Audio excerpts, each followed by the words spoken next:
Gucci takes a stand on abortion. Burnie Sanders slaps at Disney and Disney slaps right back. And oddly enough, and from the strangest place, America's Got Talent has given us a reminder of our humanity. My name is Elisa Steele. This is Deconstructing the Culture.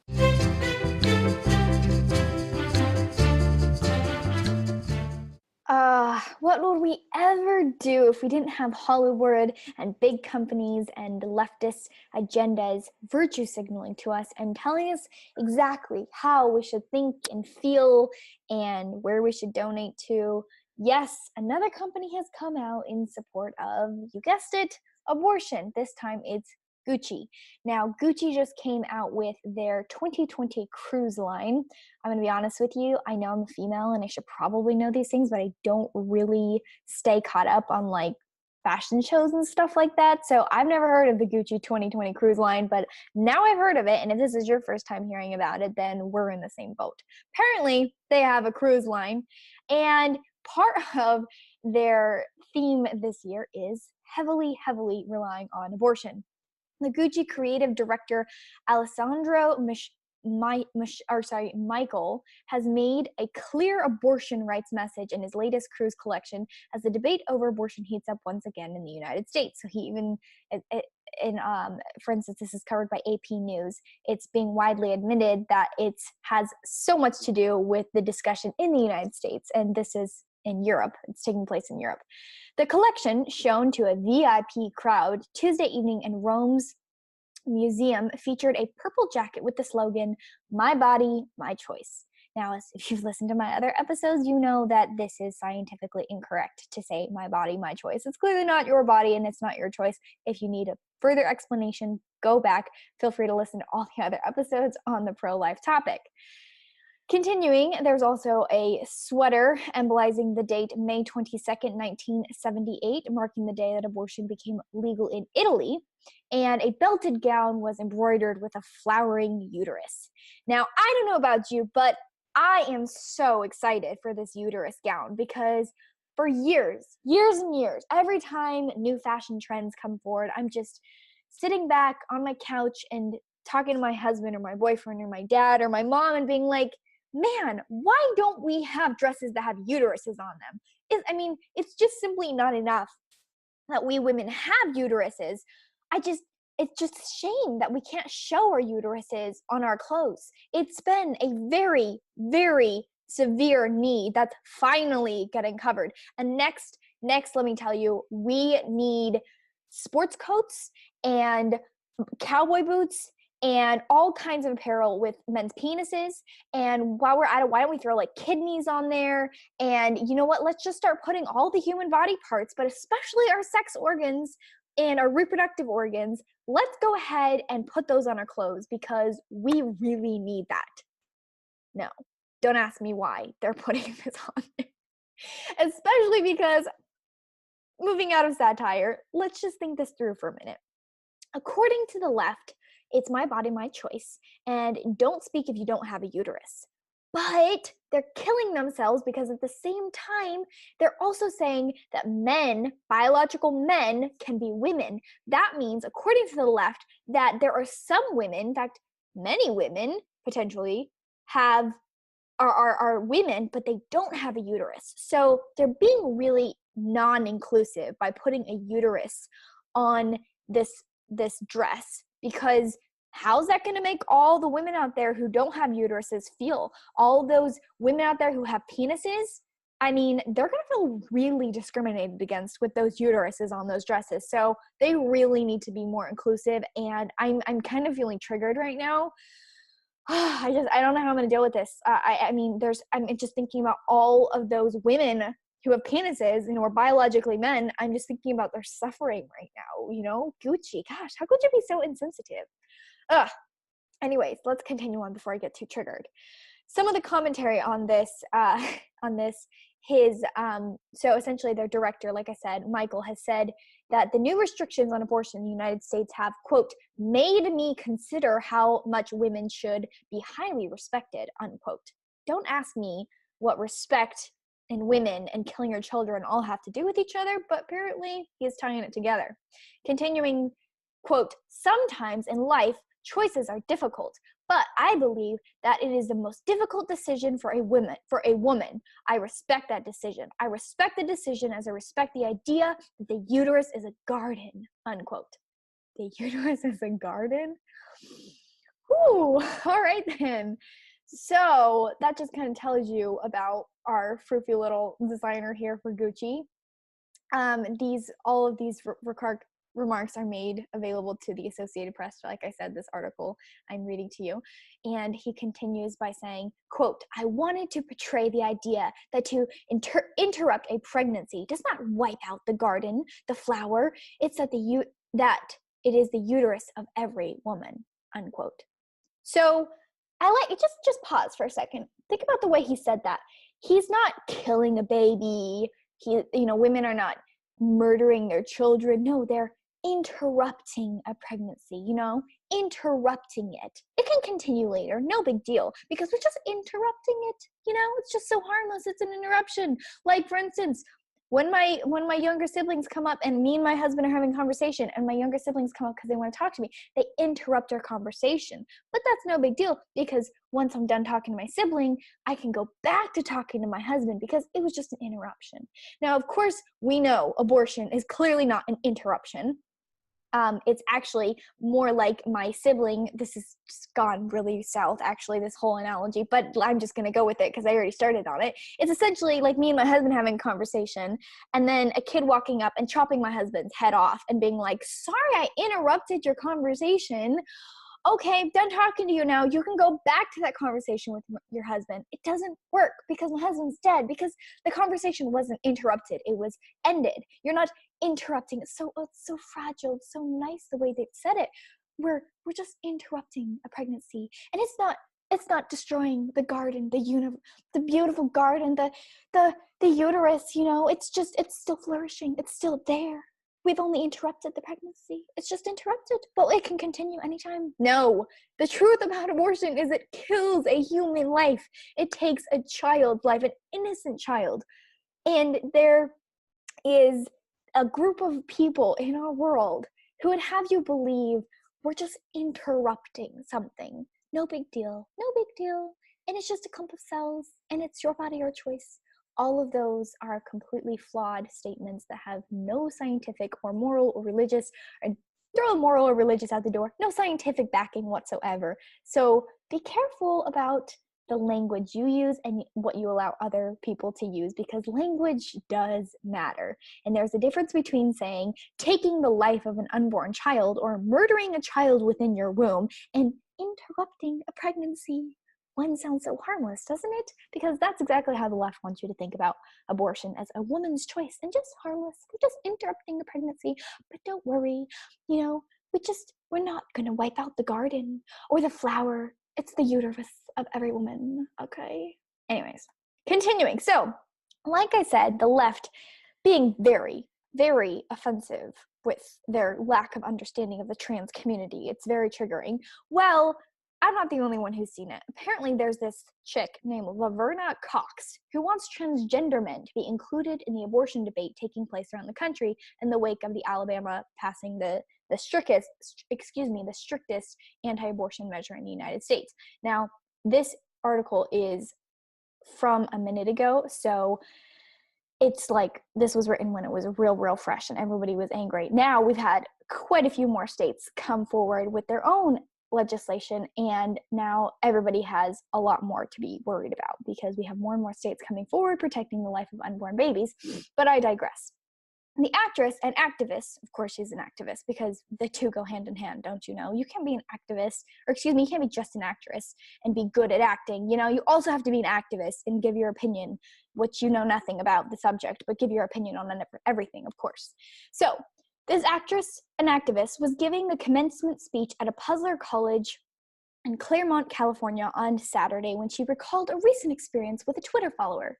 In a show of solidarity against Alabama's abortion ban, Cox retweeted in her tweet that read, a women's body, women's right to choose. End of story, unquote.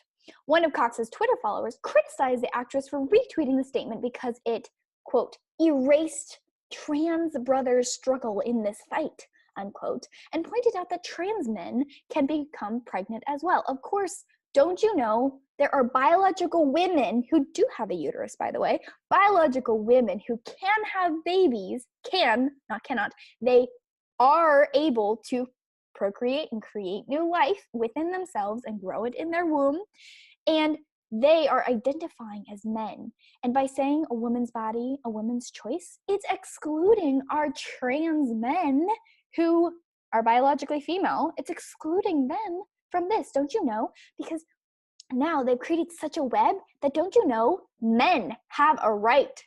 They have a right to speak into this abortion issue because, don't you know, some men have a uterus. So it went from feminists saying, you're not a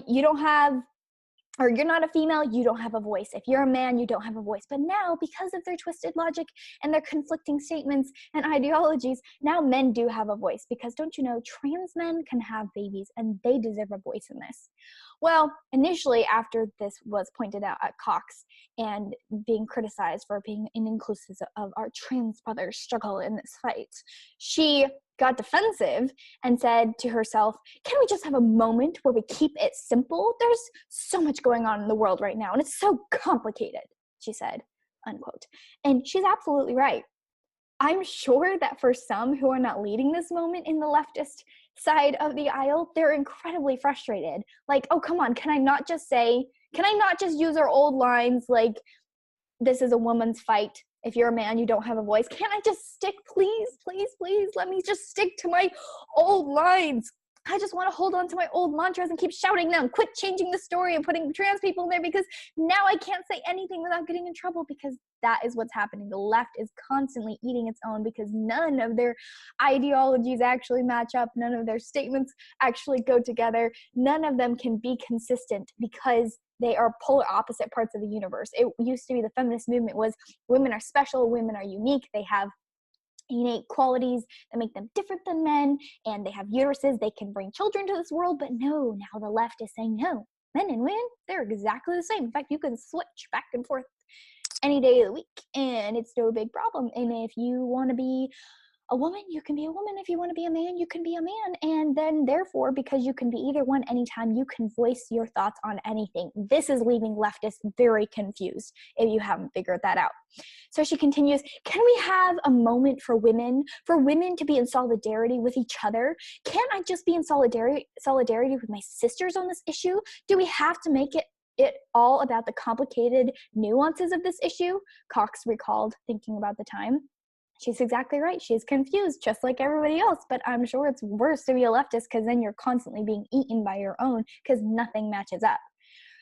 Continuing, it says, her initial reaction gave her pause, she said, adding that she quickly realized where she went wrong. Quote, as I continued in this process, I thought for the first time, what if I were a transgender man? What if I were a transgender man and for whatever reason I became pregnant unintentionally? If I were the trans man, I would really want to have the language that incorporated and included my experience. So there you go. The left ate its own, and now she has to flip and turn into nonsense world where men can be women and women can be men. And you can't have solidarity with women because that excludes those who are pretending to be the opposite sex, who are very, very sick individuals who need help.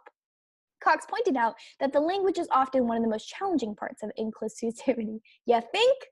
She continues, when we use language that excludes groups of people on pertinent issues, we can jeopardize their health and well-being.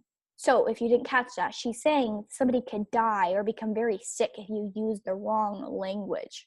Oh my goodness. Don't you know words are weapons now? She continued, language that is appropriate and fully inclusive is a matter of life and death for so many people out there. So what she's saying is, if I tell a very, very sick person who is a female but thinks that they are a man and wants to mutilate their body to go along with their mental illness, that me helping them or me not accepting their complete mental sickness and accepting it as truth is a life and death situation. And that if you use the wrong language, you don't fully accept their sense of reality, which is very sick and needs help, that it's a life and death situation. And now I'm responsible for not going along with someone else's mental delusion instead of reality. That's what I'm hearing. She continues, what brought this up for me is that as you go out into the world, you're going to be faced with a lot of decisions, lots of things that make you uncomfortable, that are complicated and nuanced issues. And sometimes you might just want to keep it simple. You mean like simple to the truth, simple to reality, simple to facts? What do you mean by simple? Because right now, simple sounding really appealing because it's actually truthful in reality, in facts. And that's what our world is based on, not whatever you feel like is reality, because that's called imagination, and it's also called mental sickness and illness in some situations. She continued, can we just focus on the part of this issue right now and just leave this out, leave this group of people out? And what I would like to remind you of today is that when we are leaving people out, we are not really doing the work to be inclusive. The left, eating its own. There you go. It's a disgusting, tangled mess. And the only way out of it is to speak the truth clearly, boldly, and with confidence, and never shut up. Because if you do, we're going to be all left in a massive, very disturbed, confused, quite frankly, immoral world. That's that. Let's talk about Sanders now. Sanders making the headlines for something other than pudding and socialism. Actually, no, this is still about socialism. Sanders doing what Sanders likes to do best, which is to slam rich people, or the 1%, as he would say. He decided to attack the Walt Disney World Company. And so during a conventions, he was at this convention center rally and had about 1,500 supporters there, and he decides to go, anybody making a living wage working for Disney? Excuse my impersonation of him. I'm not even going to actually try because I'm not good at that. He continues, it is an example of what we're talking about when we talk about a rigged economy. He went on to claim that Disney pays its workers wages that are so low that many of them are forced to live in motels because they cannot afford a decent place to live. Okay, that's not true, but even if it was, get a different job, bro. If you're working somewhere that doesn't give you a place to live, or you can't afford just to live, move somewhere else. Florida is an expensive place to live.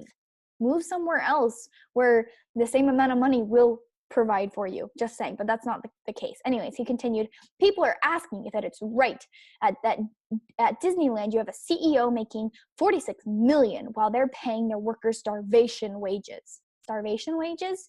Do you know what starvation wages are? Socialism. Having your money taken from you and given to other people.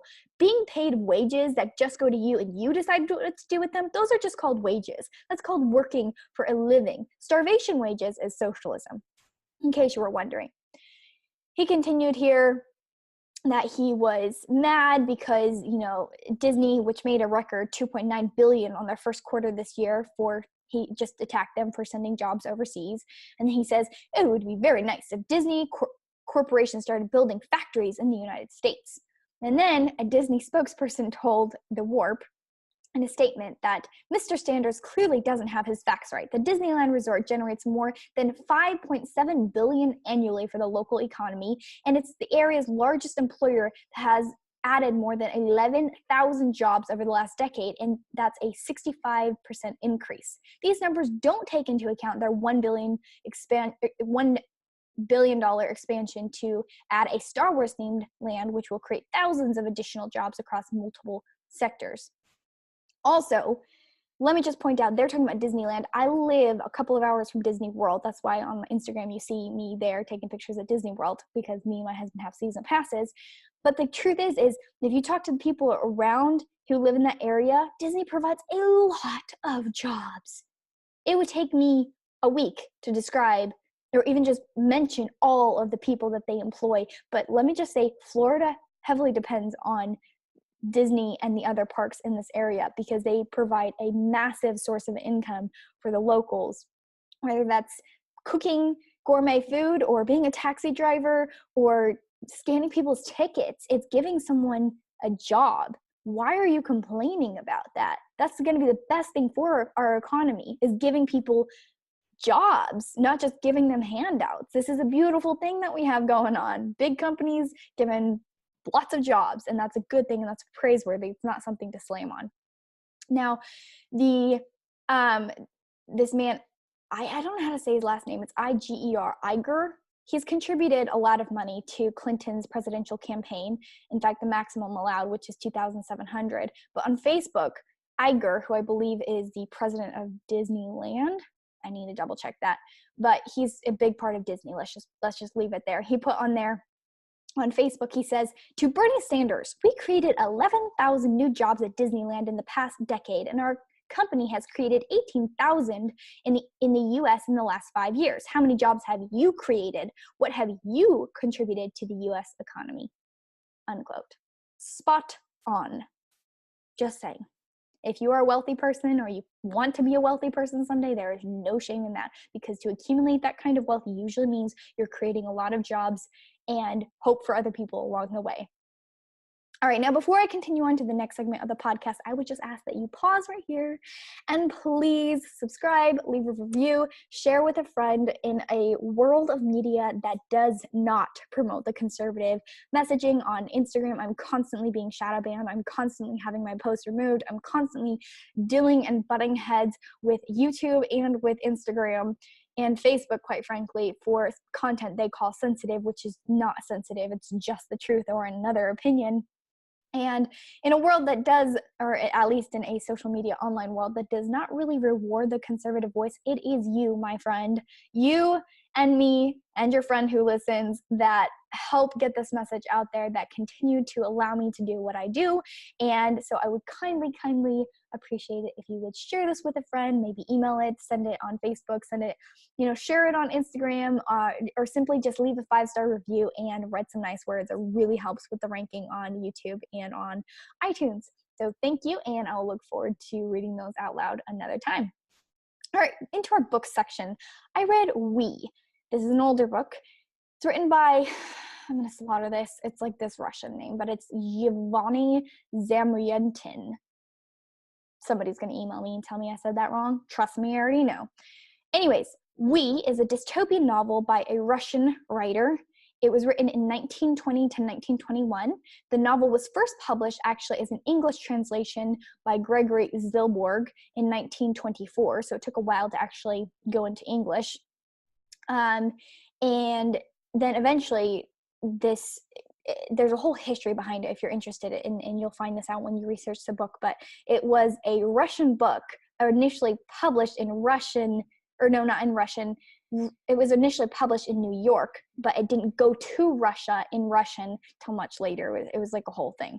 Anyways, really great. If you're into dystopian books like 1984 or Brave New World, then you'll like this one. It's really good. And it's actually one of the more original books that was like one of the first dystopian novels that was written that kind of inspired many of the others. So when you're reading it, you kind of, you're listening to it, or you're reading and you're just like, oh, this is familiar. I understand now where these other authors were inspired by this original book. So it's really good, worth checking out. Now, movie/TV show, Booksmart. Oh, let's talk about books.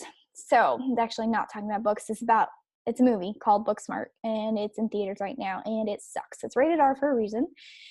And I'm going to play you a very short little clip, but I had to keep it very short because it is rated R for a reason, and they used every opportunity to make it as foul as possible. So here's a little of that. We have to go to a party tonight. What? Nobody knows that we are fun. We didn't party because we wanted to focus on school and get into good colleges. And it worked. But the irresponsible people who partied also got into those colleges. I'm incredible at hand jobs, but I also got a 1560 on the SATs. Hey, so I feel like you got the point, and it is foul. I'm a little disappointed because one of the main characters, she actually plays in Last Man Standing, which I am a fan of when it comes to TV shows that are comedies. And so I was a little disappointed because I wanted to actually see her act in something else, something kind of more real. And it just was so vulgar. Yeah. Anyways, basically, if you didn't catch on, Amy and Molly, these two girls, they have been keeping their noses to the grindstone and blah, blah, blah. They decide, hey, we're graduating. We should go get crazy. So they go get crazy, and everything from constant lesbian comments to just criminal acts, and it is glorifying everything that teenagers shouldn't do. And quite frankly, the main reason why I bring this up is and this, I'm probably going to do a whole podcast on this someday because this is something I have very strong feelings about. But essentially, it irritates me that people in general in our society, and even conservatives are guilty of this. We go around with this attitude of, well, teenagers are eventually going to be bad. Everyone has to go through their phase, their bad girl or bad boy phase of being irresponsible, of doing inappropriate things, of doing things that are quite frankly wrong or immoral, and or just being a pain in the butt. Like, that's just a guarantee. Teenagers are going to be a pain in the butt. Once upon a time, we didn't have teenagers. You went from being a child to an adult, and you had to act like an adult. And then it wasn't until we came up with, well, I mean, quite a few things came together to make this the case. But one of the bigger things was child labor laws. And then all of a sudden, we have this gap of people who should be acting more like adults, but they're treated like children, and there are child labor laws. And now there's this awkward in between where we have too much energy and this youth, and it's not really pushed into anything really, really constructive. Because quite frankly, today's modern schools usually aren't rigorous enough to keep someone really, really focused and growing, and they just have too much time to mess around, honestly. And I'm not saying this is the case for everyone. There's obviously lots of exceptions. There's a lot of kids who graduate with their associate's degrees or whatever the case is. They're very rigorous students, but that's not the run of the mill. That's not the mainstream. And so I really have a problem with people expecting young adults, which is what I would call teenagers. I think that the term teenager in today's day and age is such a derogatory term at this point. And really, it's youth. It's young adults, and they should be treated slowly but surely as young adults, and that includes a lot of responsibility and high expectations.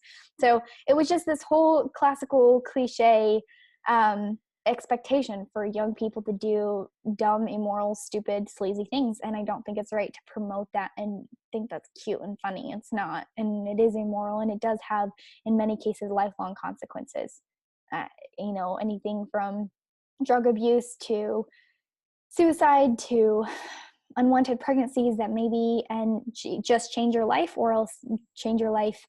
You have an abortion and that stays with you for the rest of your life. There's just a lot of negative consequences that I haven't even touched the surface of what those would be when you encourage this idea that teenagers will be teenagers and they're going to do dumb things and we should just roll with it. No. Hold a higher expectation and make them meet it. And I only know this from firsthand experience, honestly, to some degree. That's another story. All right, we're going to go over this song. Actually, we are out of time. We're going to skip the song. We'll do the song next week.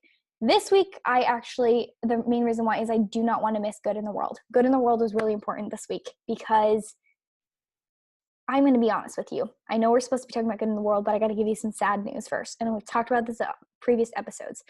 According to statistics, 67 to 85% of preborn babies diagnosed with Down syndrome are aborted in the United States. And that is relatively low.